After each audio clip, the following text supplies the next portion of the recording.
Good morning, boys and girls. Today we're going to read about the all-powerful God. This planet that we live on is a big mess.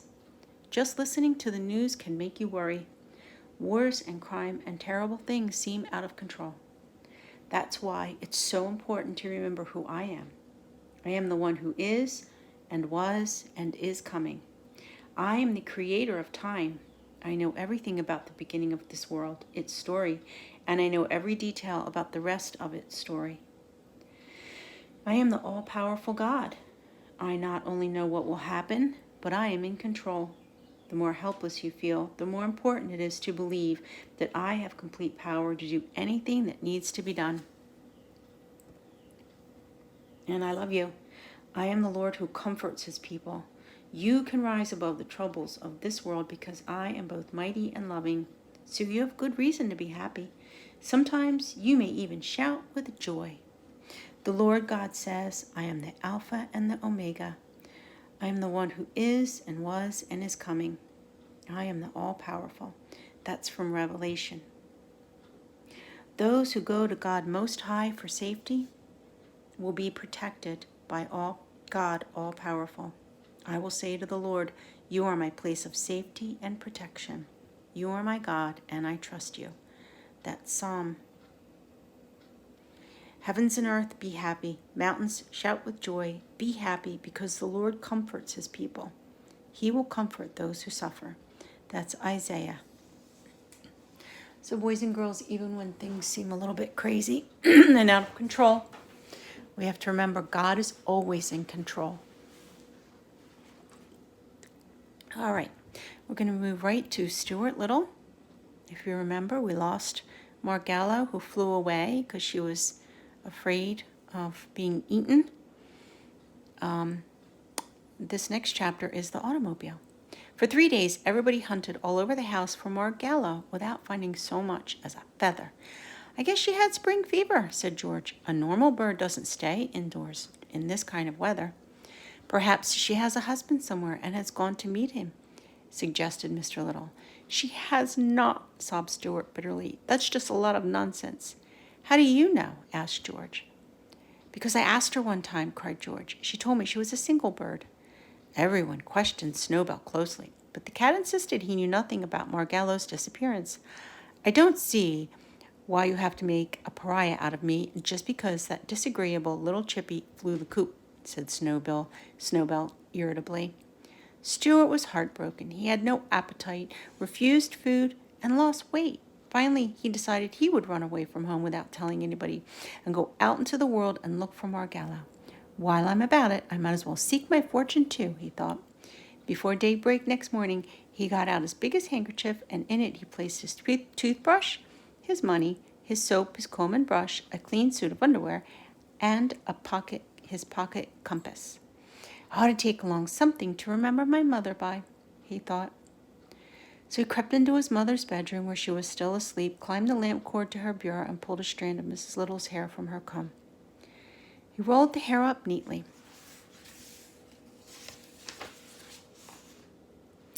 Laid it in the handkerchief with the other things. Then he rolled everything into a bundle and tied it into one end of a wooden match. With his gray felt hat cocked jauntily on one side of his head and his pack slung across his shoulder, Stuart stole softly out of the house. Goodbye, beautiful home, he whispered. I wonder if I shall ever see you again. Stuart stood uncertainly for a moment in the street in front of the house. The world was a big place in which to go looking for a lost bird. North, south, east, or west, which way should he go? Stuart decided that he needed advice on such an important matter. So he started uptown to find his friend Dr. Carey, the surgeon-dentist, owner of the schooner Wasp. The doctor was glad to see Stuart. He took him right into his inner office, where he was busy pulling a man's tooth. The man's name was Edward Clydesdale, and he had several wads of gauze in his cheek to hold his mouth open good and wide. The tooth was a hard one to get out, and the doctor let Stuart sit on his instrument tray so they could talk during the operation. This is my friend Stuart Little, he said to the man with the gauze in his cheek. Stuart, replied the man, as best he could.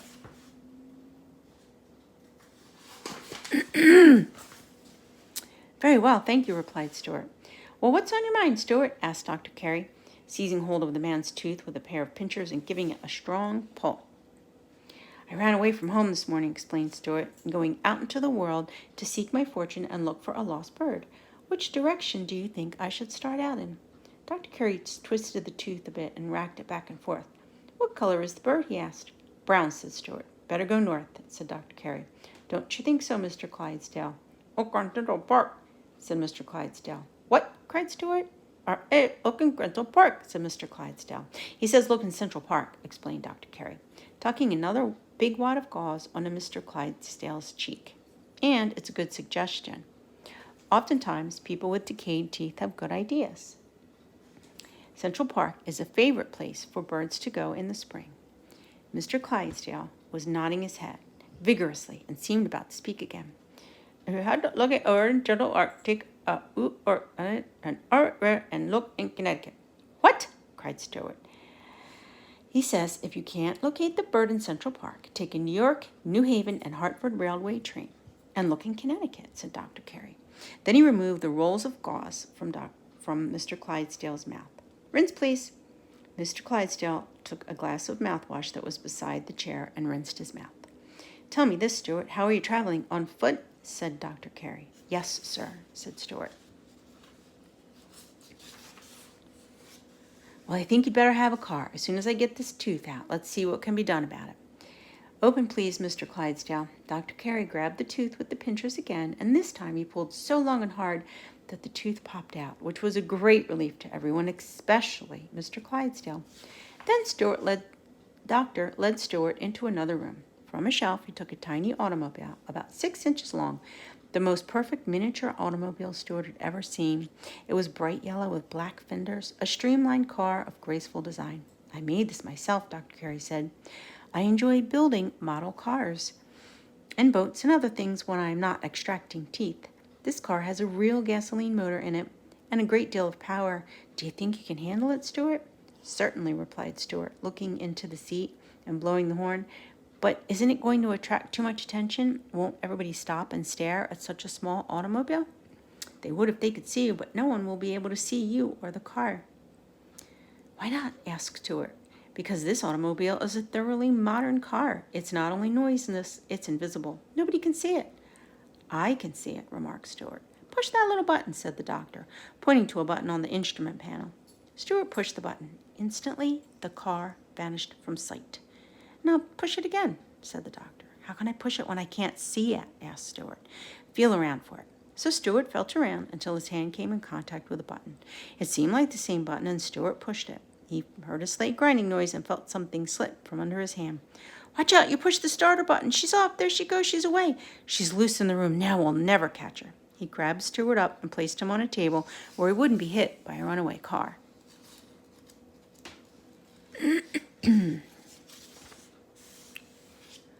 Mercy, mercy, Stuart cried when he realized what he had done. It was a very awkward situation. Neither Dr. Carey nor Stuart could see the little automobile. Yes, it was rushing all over the room under its own power, bumping into things. First there came a crashing noise over by the fireplace. The hearth broom fell down. Dr. Carey leaped for a spot, pounced on the place where the sound had come from. Though he was quick, he hardly got his hands on the place where there was another crash over by the wastebasket. The doctor pounced again. Pounce, crash, pounce, crash. The doctor was racing all over the room, pouncing and missing. It was almost impossible to catch a speedy, invisible model automobile, even when one is a skillful dentist. Oh, yelled Stuart, jumping up and down. I'm sorry, Dr. Carey, dreadfully sorry. Get a butterfly net, shouted the doctor. I can't, said Stuart. I'm not big enough to carry a butterfly net. That's true, I forgot. My apologies, Stuart, said Dr. Carey. The car is bound to stop sometime. Perhaps it will run out of gas. That's true, too, said the doctor. And so he and Stuart sat down and waited patiently until they no longer heard any crashing sounds in the room. Then the doctor got down on his hands and knees and crawled cautiously all over until at last he found the car. It was in the fireplace, buried up to its hubs in wood ashes. The doctor pressed the proper button, and there it stood in plain sight again. Its front fenders crumpled, its radiator leaking, its headlights broken, its windshield shattered, its rear tire punctured, and quite a bit of yellow paint scratched off the hood.